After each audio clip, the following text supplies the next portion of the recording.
The extraction shooter is blowing up, and upcoming release Hawked might be the most approachable shot at the PvPvE genre yet. Where other games focus on an aggressively tight and hardcore experience, Hawked is importing some game design from the more approachable battle royales in order to get you into rounds of treasure hunting mayhem with much less commitment.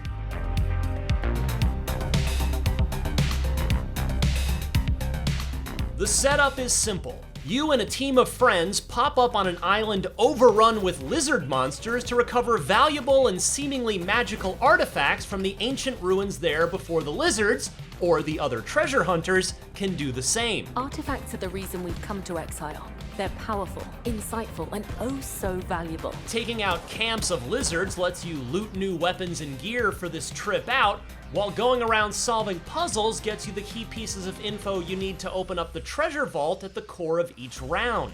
Get the artifact inside, get out, and you win that round, unlocking or upgrading that artifact as a piece of gear for future runs. Of course, that's not the only treasure around. The dang lizards have also bogarted a piece, and hunting down their treasure-carrying dinosaur will let you nab a second artifact in each round. The problem with that route is that everyone else knows exactly where the dino loot is, so trying to nab that artifact is much more likely to put you in conflict with enemy teams. And there are 10 teams of 3 out there gunning for the same 2 pieces of loot.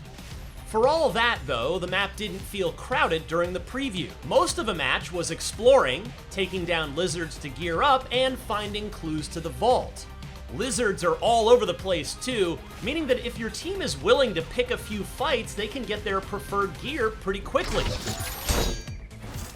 At the same time, some of those lizard packs have dangerous elites in them that hit much harder or have special abilities. The big crocodile guys pack a punch. The island really is crowded with stuff, and broad open spaces are pretty rare. That means any fight with an enemy team ends up being a surprise meeting or an ambush by one side or the other.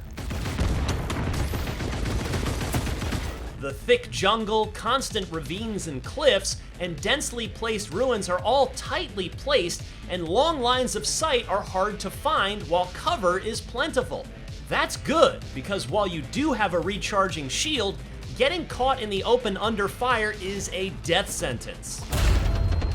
The PvP felt pretty good, emphasizing focus firing and using your abilities and quick movement to avoid getting hit. Strong play will definitely emphasize knowing the terrain, where you can grapple to climb, and balancing waterways to move fast on your hoverboard with stealthier movement through the jungle.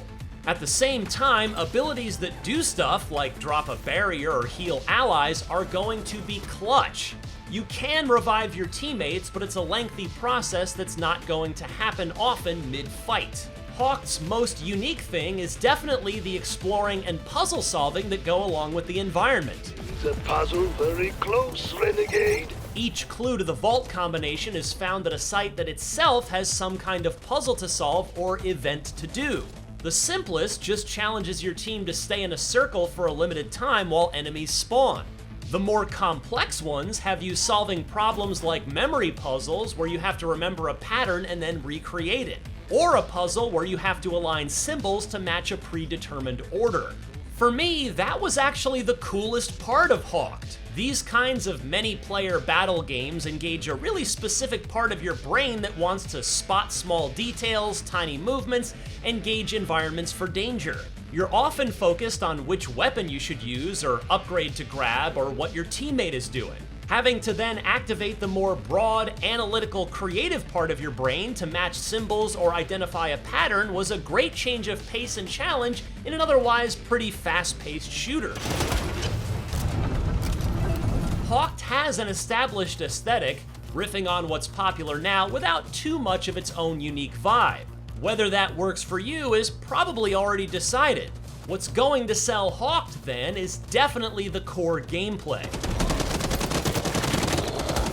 I wasn't totally sold there, but I wasn't totally turned off either. The guns were cool, with a decent amount of variety from melee weapons, normal assault rifles, energy guns with heat meters, and even weird things like mine-laying weapons and a really nasty grenade launcher.